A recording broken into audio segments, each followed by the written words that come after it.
নদীর ধারে ছোট্ট এক গ্রামে থাকত অনাথ ছেলে রাহুল। বাবা মা নেই, কিন্তু গ্রামের সবাই তাকে ভালোবাসত।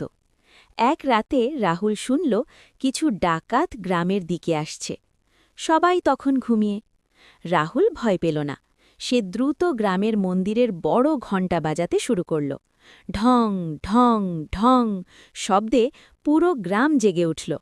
গ্রামের মানুষ লাঠি নিয়ে বেরিয়ে এলো। ডাকাতরা বুঝল তাদের পরিকল্পনা ধরা পড়েছে।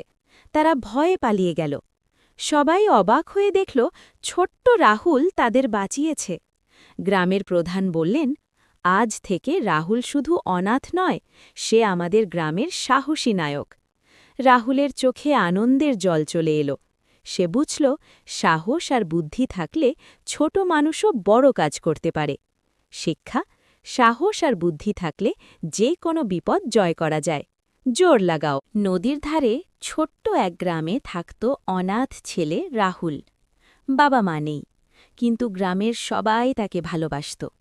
এক রাতে রাহুল শুনল কিছু ডাকাত গ্রামের দিকে আসছে। সবাই তখন ঘুমিয়ে।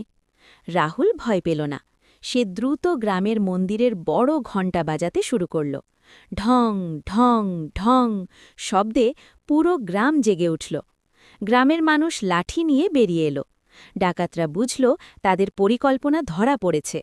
তারা ভয়ে পালিয়ে গেল। সবাই অবাক হয়ে দেখল ছোট্ট রাহুল তাদের বাঁচিয়েছে।